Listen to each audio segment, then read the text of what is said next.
Three men in tailored suits walked into the lobby of Ashcroft Meridian, flashed executive badges, and announced that Owen Rourke was terminated on the spot.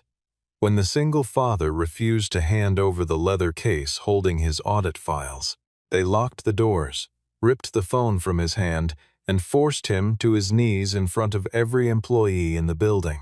Nobody dared to step in until the company's own chief executive, Vivian Ashcroft, came running through the crowd, ordered the men to stop, and stared straight into their eyes. Then she said the sentence that froze the entire room. They had just attacked the man who owned the very company writing their paychecks. If stories about power, hidden ownership, and quiet men who turn out to be far more dangerous than anyone expected keep you hooked until the very last second, press subscribe now so you never miss what happens next on this channel. On an ordinary Monday morning, Owen Rourke stood in a small kitchen in Chicago, scrambling eggs for his 12-year-old daughter before the school run. Tessa sat at the counter, swinging her legs, asking why her father still drove a car that rattled at every red light when her grandfather always said Owen could work anywhere he wanted. Owen only smiled and told her that money mattered less than knowing you were doing something right, a line she had heard 100 times but never quite believed. He kissed the top of her head, packed her lunch into a worn canvas bag, and drove her to school in the same sedan he had owned for almost a decade. Neither of them spoke much about the past, about the years before Owen's wife died, about the man he used to be inside boardrooms far grander than the one he now quietly walked into every day. That morning, like every morning, he simply became invisible the moment he stepped through the revolving doors of Ashcroft Meridian's downtown tower. The building rose more than 40 stories above the Chicago skyline, humming with the constant motion of a company preparing to close one of the largest acquisitions in its history. A new receptionist, barely a month into the job, glanced at Owen's badge and told him the visitor entrance for contractors was around the side, since his card carried no listed title. Owen didn't argue. He simply nodded, walked the longer route, and noted, as he always did, how differently people spoke to those they assumed had no power. Inside the open floor plan of the Risk and Compliance Division, colleagues called him the spreadsheet man, unaware that the numbers he was quietly checking involved contracts worth hundreds of millions of dollars. He answered to no title anyone could point to, carried no company car, and asked for no assistant, which made him easy to overlook and easier still to underestimate. He kept the same worn leather case at his side every single day, its edges softened from years of use, its lining stitched by hand after the original seams had begun to fray. Few people ever asked what he carried inside it, and fewer still would have believed the truth if he had told them outright. Owen preferred it that way. Anonymity had become less a disguise and more a discipline, a way of testing whether the people around him behaved with integrity even when they believed no one important was watching. He had learned, over years of quiet observation, that character revealed itself most honestly in rooms where power seemed entirely absent.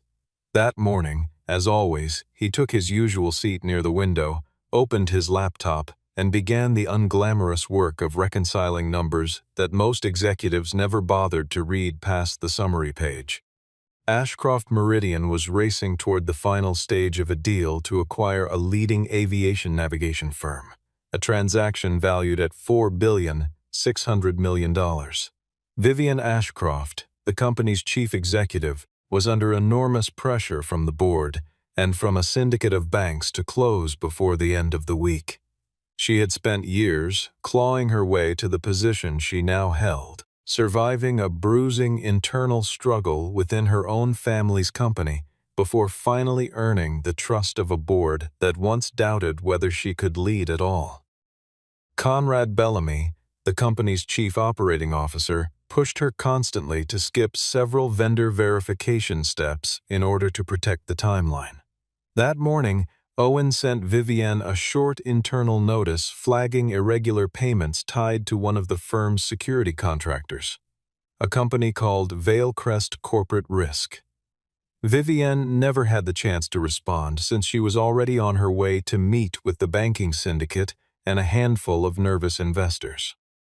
Bellamy, however, noticed Owen's name attached to the flagged report and quietly instructed his assistant to find out exactly which files the man had been reviewing. By mid-morning, Owen had pulled every payment record tied to Vailcrest going back 2 years, cross-referencing them against staffing logs and contract renewals. He discovered 17 so-called rapid response security teams that had been paid in full despite having no matching personnel files anywhere in the system, a pattern repeated so precisely across 4 separate fiscal quarters that it could not have been an accident. Every one of those invoices had been approved using Conrad Bellamy's own authorization code. Altogether, the missing funds totaled nearly $47 million, siphoned quietly through a contractor most employees had never even heard of. The strangest entry of all was a line item labeled Emergency Restructuring Fee, scheduled for payment that same afternoon, despite the fact that no restructuring emergency existed anywhere in the company's records. Owen picked up the phone and called Vailcrest directly, hoping to reach someone senior enough to explain the discrepancy before it disappeared into the books entirely. The call was routed to a regional director named Trent Harlan, a man who introduced himself with the practiced confidence of someone used to being obeyed. Trent had no idea he was speaking to the true owner of his own company, and his tone made that ignorance obvious within seconds. He spoke down to Owen, telling him that any questions about staffing needed to go through, in his words, the proper channel of management. Owen, careful not to reveal who he really was, simply asked who had authorized the specialized response teams listed on the invoices. Trent ended the call abruptly, then immediately phoned Conrad Bellamy to report that some low-level contractor at Ashcroft Meridian was digging far deeper than he should have been allowed to. Within the hour, Elena Pierce, the company's general counsel, quietly warned Owen that the very files he had requested were already marked for deletion by someone with senior-level access, scheduled to vanish by the end of the day. Owen didn't panic, though his pulse quickened as he understood exactly how quickly the situation was escalating. He copied everything onto an encrypted drive and slipped it into the lining of an old leather case, the same case he carried to work every single day without anyone giving it a second glance. Hidden inside that case, alongside the financial evidence, was a physical key that unlocked a separate offline data vault, one very few people in the company even knew existed. Bellamy tried to lure Owen into a private meeting at a restaurant downtown, but Owen declined without explanation, which only made Bellamy more certain that the man needed to be handled quickly and quietly. Bellamy then set his emergency plan into motion, instructing Trent Harlan and 2 of his colleagues at Vailcrest to retrieve the case by any means necessary before the end of the business day. To make the operation appear legitimate, Bellamy supplied fake badge templates, a forged digital signature, and Vivienne's private travel schedule, giving the impression that everything had been approved from the very top. Just before noon, Owen received an anonymous message on his personal phone warning him to leave the building before midday, or every person in that office would be convinced he had never truly belonged there at all. At exactly 11:48 in the morning, 3 men stepped through the revolving doors of the lobby, dressed in expensive tailored suits and carrying leather folios stamped with the Ashcroft Meridian crest. Trent Harlan led the group, flanked by 2 colleagues named Mason Kells and Derek Voss, both wearing the same confident, practiced expressions as their leader. Because Bellamy had quietly added their names to the building's approved visitor list, security waved them through without a second glance. Trent introduced himself to the floor manager as the Emergency Corporate Restructuring Director claiming the board had granted him full authority to suspend any employee deemed a threat to the pending acquisition. Several mid-level managers, terrified of losing their own positions, immediately fell into line and began ushering staff toward the main lobby. Within minutes, Trent had commanded nearly every employee on the floor to gather in the open reception area, creating an audience for what was about to happen next. Owen was summoned down from the upper floors and brought to stand directly in front of the assembled crowd. Trent deliberately referred to him as the storage contractor, mocking his plain jacket and worn shoes in front of colleagues who had never once bothered to learn his actual role. He accused Owen of unauthorized data access, of stealing sensitive files, and of causing significant financial harm to the company's ongoing transaction.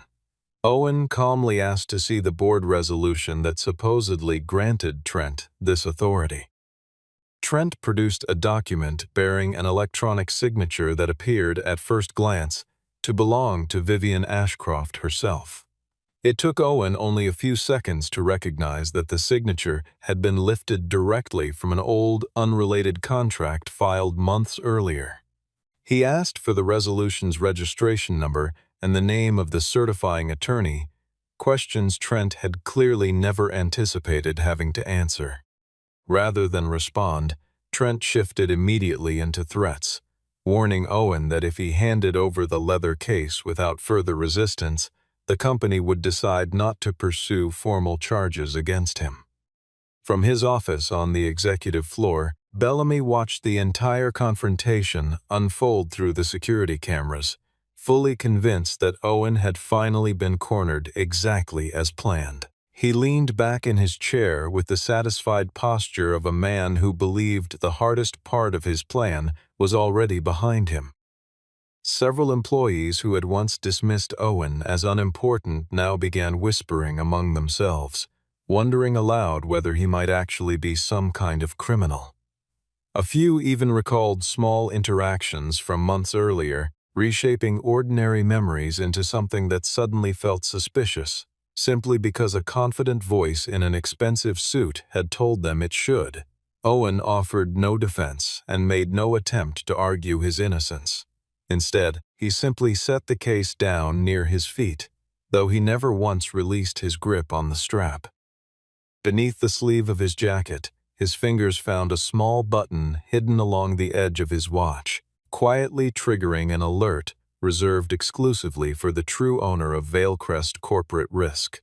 The signal bypassed Ashcroft Meridian's own security system entirely and went straight to Owen's personal legal counsel instead.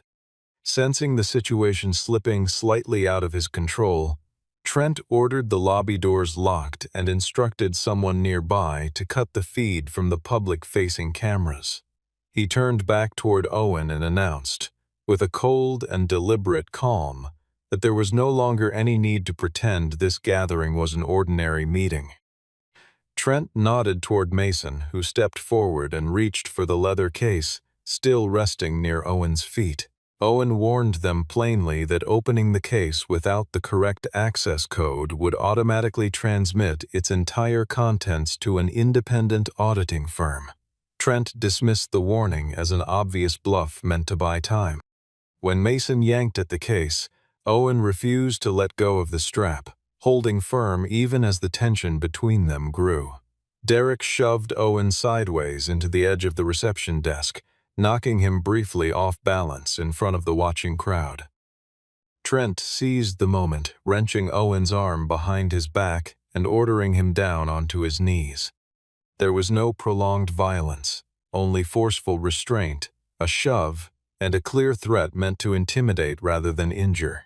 Owen chose not to fight back, aware that a secondary set of cameras, hidden and independent of the ones Trent had disabled, were still quietly recording everything.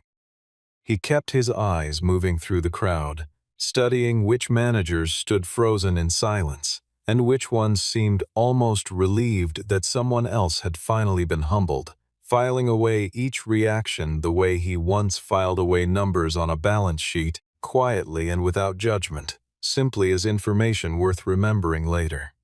One younger employee took a half-step forward as if to intervene, only to be pulled back sharply by a department head who feared the consequences of defying the men in expensive suits. Trent snatched Owen's phone from his jacket pocket and threw it carelessly onto the marble floor, cracking the screen but not the resolve behind it. When the lock screen illuminated for a brief second, it revealed a photograph of Owen and Tessa laughing together at a lake somewhere upstate. Trent laughed as well, remarking that a man raising a daughter on a modest income would never risk everything over a handful of documents. Owen simply replied that Trent was mistaking his silence for fear, a distinction that would soon cost the other man far more than he realized. Somewhere above them, Bellamy called Trent's phone directly, instructing him firmly to move Owen down to the parking garage and retrieve the storage drive by whatever means proved necessary. Mason's confidence began to falter, since the original assignment had only ever mentioned recovering documents, never physically detaining another human being. Rather than react with panic, Owen calmly recited Trent's full internal employee code from memory, a number Trent had certainly never shared with him. Trent froze for a moment, visibly shaken that a man he considered nothing more than a low-level contractor somehow possessed information that specific. Owen continued, naming the exact date of Trent's promotion, the amount of his most recent bonus, and 3 internal complaints that had mysteriously never been investigated. Trying to mask his rising fear, Trent pressed down harder on Owen's shoulder, forcing him further toward the floor. At that exact moment, the elevator doors slid open, and Vivian Ashcroft stepped out into the lobby, flanked by Elena Pierce and the head of building security. Vivian's gaze moved from Owen kneeling on the marble floor to the badge clipped to Trent's jacket, and her voice cut through the silence like a blade. She asked, with icy precision, which one of them had been reckless enough to forge her own signature. Trent tried to hold his composure, insisting he was simply carrying out a resolution passed by the board of directors. Vivian asked him to state the resolution number aloud. When he handed the forged document to Elena instead, she scanned it in seconds and identified 3 glaring problems immediately. The legal seal attached to the page had expired more than a year earlier. The signature itself had been copied from a contract filed 14 months before that day. Ashcroft Meridian, she added flatly, had never once used a title like Emergency Corporate Restructuring Director in its history. Trent pivoted quickly, claiming that Vailcrest had been granted special authority by Conrad Bellamy to protect company assets during the transition. Vivian asked whether he was, in fact, a genuine employee of Vailcrest Corporate Risk. Confident in that much at least, Trent produced his real employee identification and held it up for her to see. Vivian turned toward Owen, silently waiting for him to confirm whether the badge was authentic, her expression giving nothing away to the dozens of eyes watching the exchange unfold. Owen offered only a small, quiet nod, the kind of gesture that revealed nothing to anyone who didn't already understand what it truly meant. Vivian immediately ordered building security to restore every disabled camera and seal off all exits from the lobby. Turning to address the crowd of stunned employees, she announced clearly that Trent Harlan and his companions held no leadership authority whatsoever within Ashcroft Meridian. They were, she explained, employees of an outside vendor who had chosen to use falsified documents to seize control of a situation that was never theirs to control. Trent still refused to back down, insisting that the chief executive of Vailcrest would personally protect him from any consequences. That was the moment Vivian delivered the line that would echo through the company for months afterward.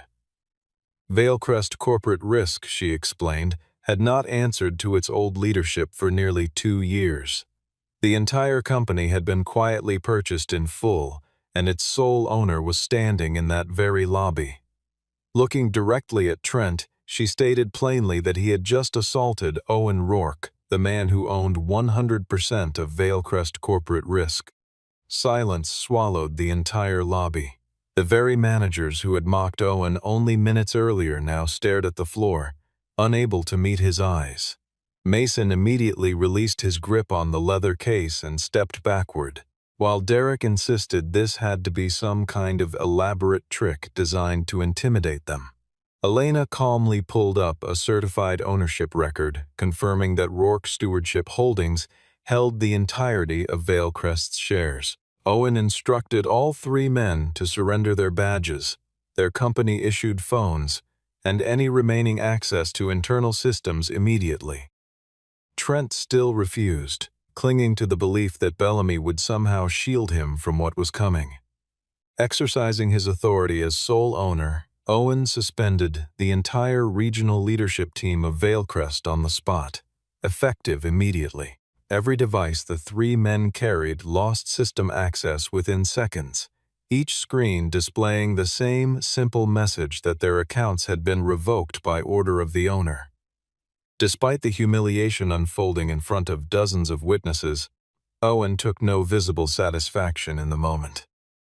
Instead, he turned to Vivienne and asked her to help him locate Conrad Bellamy, since these three men were merely instruments, not the true architects of what had happened that morning. When security reached Bellamy's office moments later, the room stood completely empty. According to the internal system logs, he had already convened an emergency session of the board of directors, apparently determined to have Vivienne removed from her own position before the day was over. Connecting remotely to the emergency board session, Bellamy accused Vivienne of deliberately hiding a conflict of interest, claiming she had long known that Owen secretly controlled one of the company's key vendors. He painted Owen as a covert investor quietly manipulating Ashcroft Meridian from the shadows for personal gain. Several board members grew visibly uneasy, worried that any public scandal could unravel the massive acquisition entirely. Seizing on their hesitation, Bellamy proposed suspending Vivienne immediately and installing himself as interim chief executive until the matter could be resolved. His voice carried the practiced calm of a man who had rehearsed this exact moment many times before, certain that fear alone would carry the vote in his favor. Moments later, Vivienne walked into the main boardroom herself, with Owen and Elena following close behind her. The room fell quiet as she took her seat at the head of the table, her expression unreadable to anyone who did not already know her well. Owen chose not to sit anywhere near the head of the table, taking a seat instead near the far end, a decision that only reinforced Bellamy's continued underestimation of him.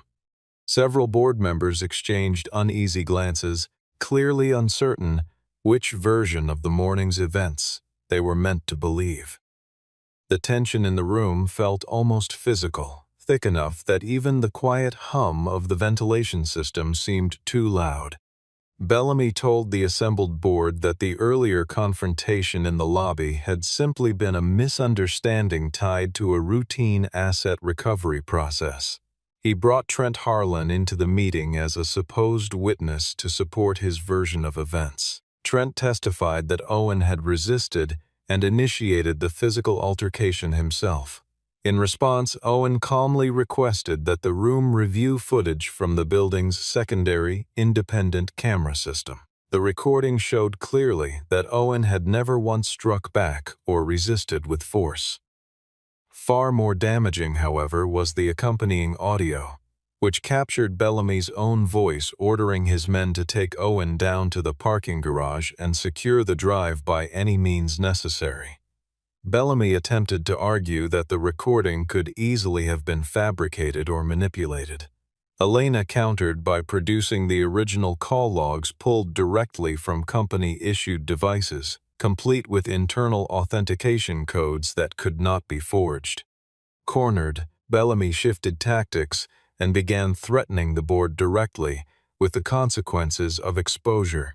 If this investigation became public knowledge, he warned, the banking syndicate would almost certainly withdraw its financing overnight. The company's valuation, he insisted, would collapse within days, and thousands of employees could lose their livelihoods as a result.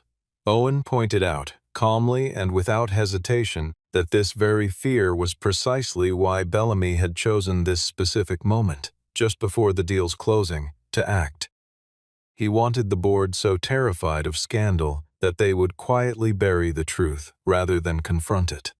Rather than pulling paper files from the leather case as everyone in the room expected, Owen retrieved something else entirely. A small, unassuming physical key granting access to an offline data vault, completely separate from the company's main network. The data stored there proved that Bellamy had invented entire security teams that never existed, funneling $47 million through 7 separate shell companies scattered across 3 different states. Each shell entity had been registered using slightly altered spellings of legitimate vendor names, close enough to pass a careless glance, but distinct enough to keep the money moving without detection.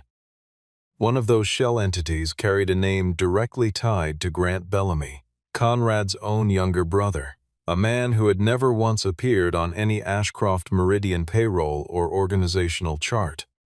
Elena traced the banking trail methodically, laying out timestamps and wire transfers on the boardroom's main display until even the most skeptical board members could no longer deny what they were looking at. The pattern was too consistent, too deliberate, and far too well hidden to be dismissed as an accounting oversight. Given the chance to reduce his own culpability, Mason agreed to cooperate fully and tell the board everything he knew.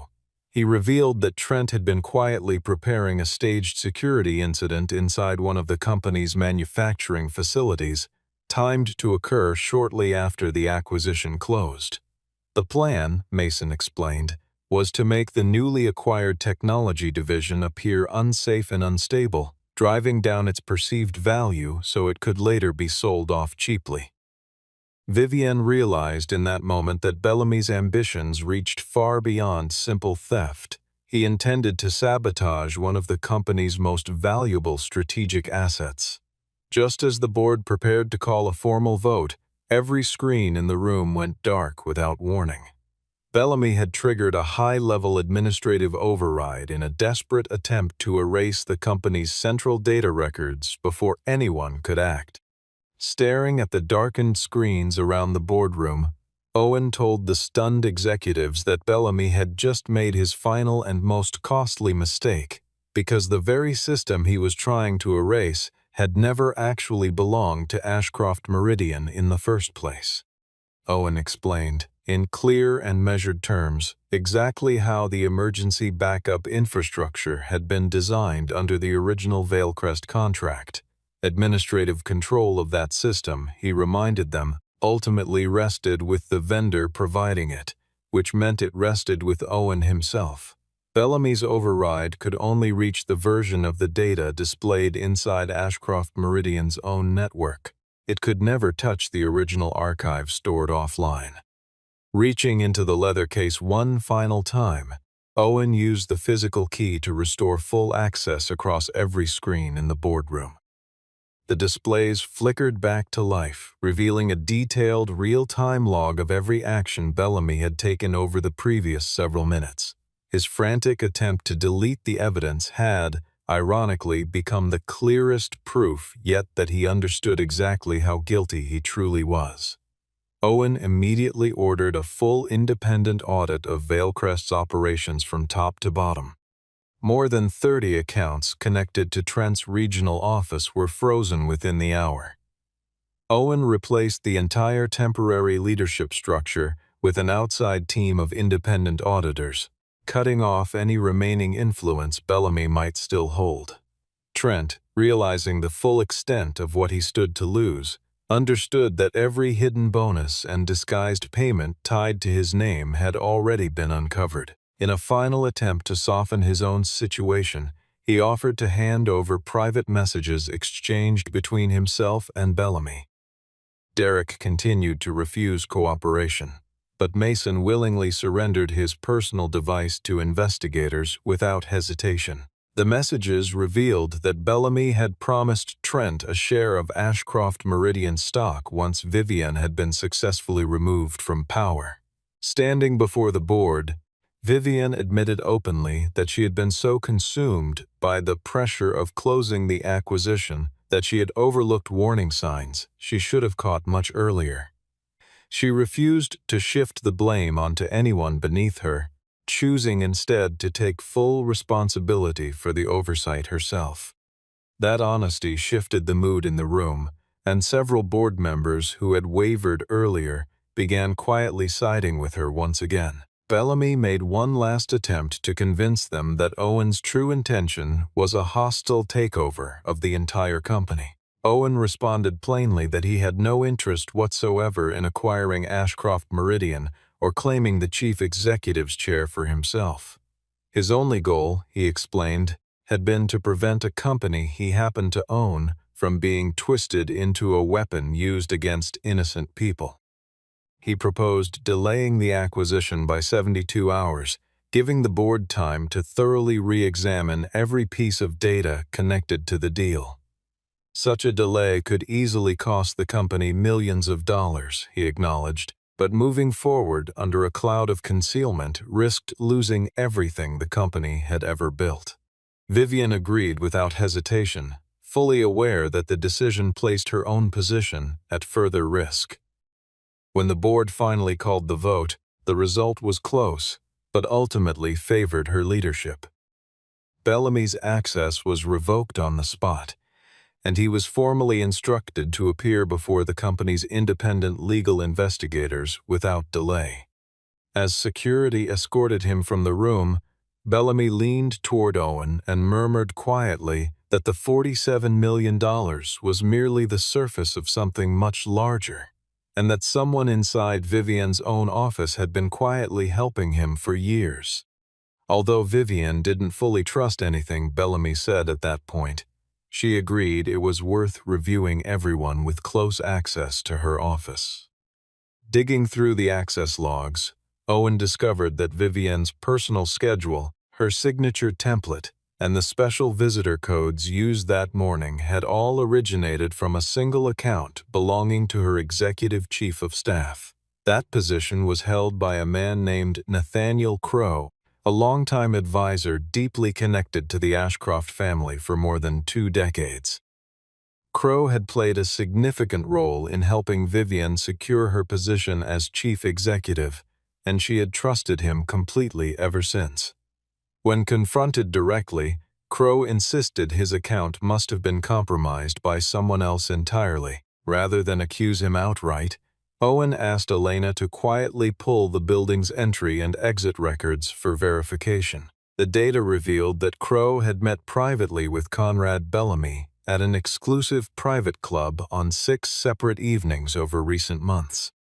Under continued pressure, Crow finally admitted that he had shared Vivian's schedule, though he claimed he genuinely believed Bellamy only intended to pressure her into closing the acquisition faster. He insisted he had never known that Vailcrest's team planned to physically confront and detain Owen inside the lobby, and for a moment his voice cracked with what looked like genuine regret rather than practiced performance. Vivian studied him for a long moment before responding, searching his face for some sign of the man who had once taught her how to read a balance sheet when she was barely out of college. Vivian felt a deep and personal sting of betrayal, realizing that someone she had trusted completely had valued the family's reputation more than the safety of the people working for her.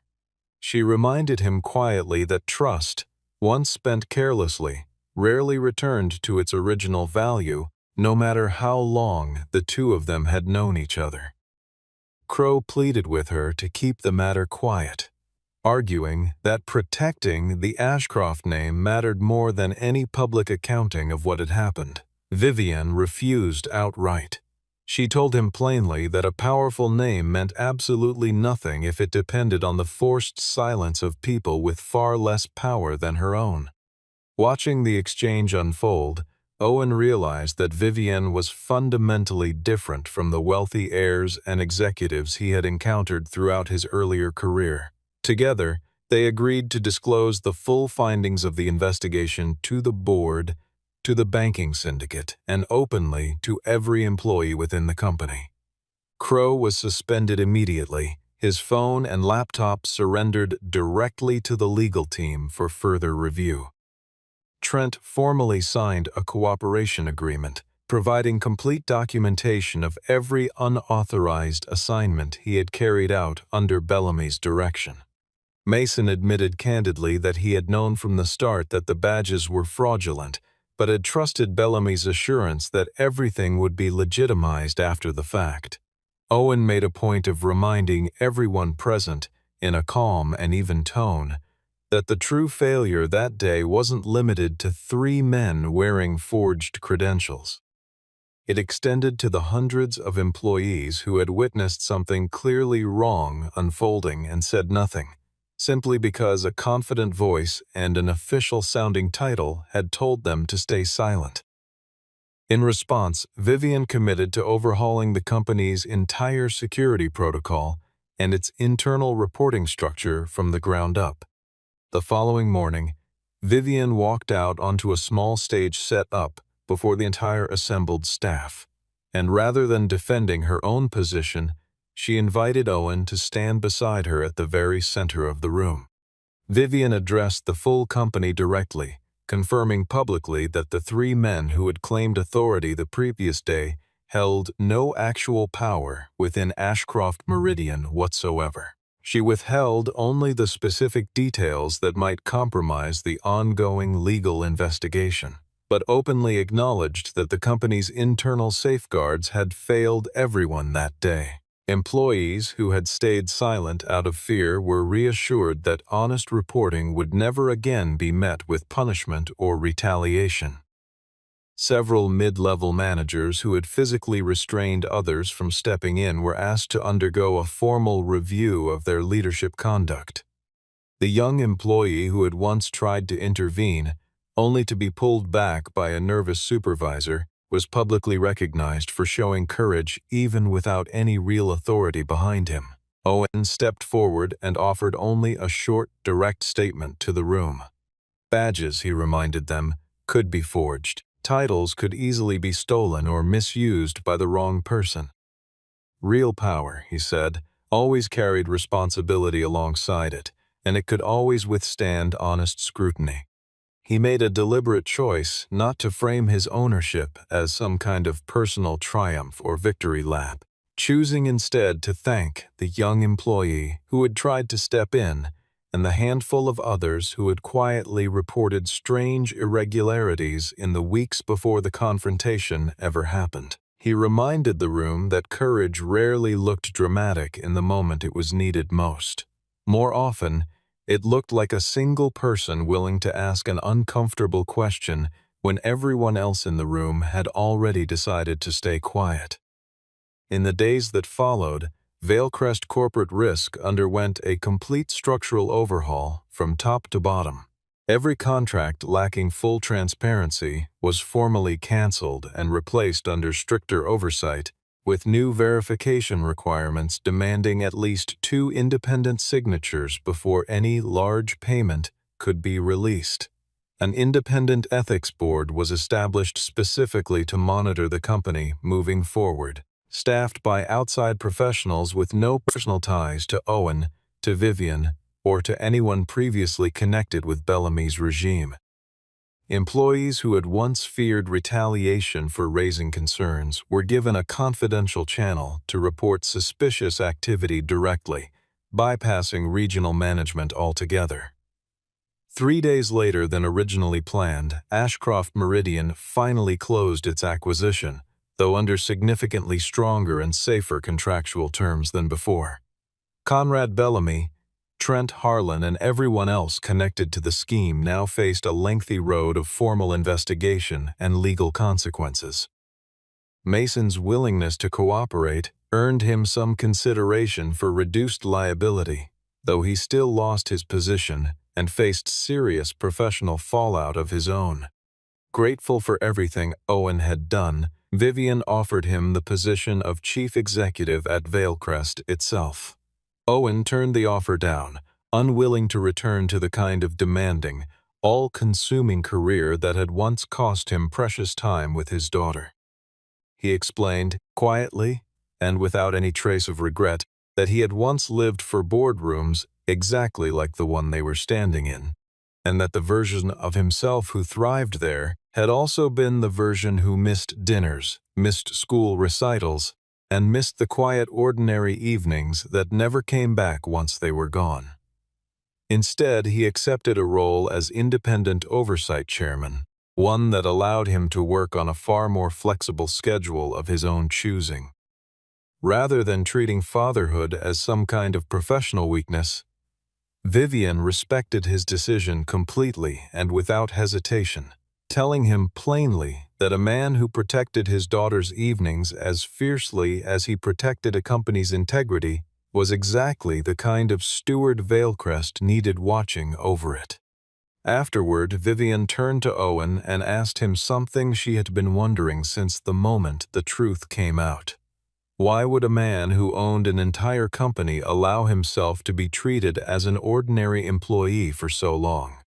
Owen answered honestly, admitting that he once believed ownership alone could tell him everything he needed to know about how a company truly operated. After becoming a single father, however, he came to understand that no financial report could ever capture how people treated one another when they assumed no one important was watching. Choosing to live and work anonymously had given him a clear, unfiltered view of exactly that truth. A few weeks later, Ashcroft Meridian reopened its main lobby to the public once the entire security system had been thoroughly reformed. Its new protocols quietly praised by employees who finally felt safe raising concerns without fear of retaliation. Tessa stopped by the office one afternoon to share lunch with her father, marking her final direct appearance in the story. She wore her school backpack over one shoulder and carried a paper bag with 2 sandwiches she had helped make that morning, insisting on splitting the cost of her father's coffee from her own small allowance. Several employees seemed genuinely surprised to see that Owen still carried the same worn leather case and wore the same plain, unremarkable shoes as always, as though ownership of an entire company should have somehow rewritten the man himself. Vivienne happened to meet the two of them in the lobby that same afternoon, pausing mid-conversation with a colleague the moment she spotted them near the window. Rather than offering him some extravagant private office, she simply handed him a new identification badge. The card carried no title reading owner or chairman anywhere on its surface. The only words printed across it read, "Full access, full responsibility." Tessa asked whether that meant her father was now the most important person in the entire building. Owen told her gently that the most important person was always the one who continued doing what was right, even when nobody around them knew their name. Before heading home with Tessa that evening, Vivian invited Owen to join her for dinner, quietly opening the door to something new built on mutual respect rather than wealth or position. She suggested a small, unremarkable place near the river, far from the private clubs and reserved tables that usually accompanied someone in her position, and something in the choice told Owen she meant exactly what she said about wanting something genuine. Owen accepted without hesitation, allowing the possibility of a slower, more genuine connection to take shape between them, one built not on titles or holdings, but on the simple fact that each of them had watched the other choose integrity when it would have been far easier not to. As the story drew to a close, Owen walked back through the very lobby where he had once been forced to his knees. This time, not a single person lowered their gaze because they had learned how much money he possessed. Instead, they looked at him with genuine respect because they had witnessed firsthand exactly how he chose to use the power he held. Some nodded as he passed, others simply stepped aside without being asked, and a few of the very managers who had once mocked his worn shoes now greeted him by name for the first time in months. None of it changed the way Owen carried himself. He still walked at the same unhurried pace, still carried the same battered case, still planned to be home in time to help Tessa with her homework before the evening ended. Power, he had come to understand long before that morning in the lobby, was never really about what a person owned or what letters followed their name on a badge. It was about what they chose to do in the moments when no one was watching closely enough to notice, and what they refused to do even when everyone around them assumed they could get away with it. In a building filled with forged badges and borrowed titles, Owen Rourke had proven, quietly and without a single raised voice, that real power never needed to shout in order to be recognized.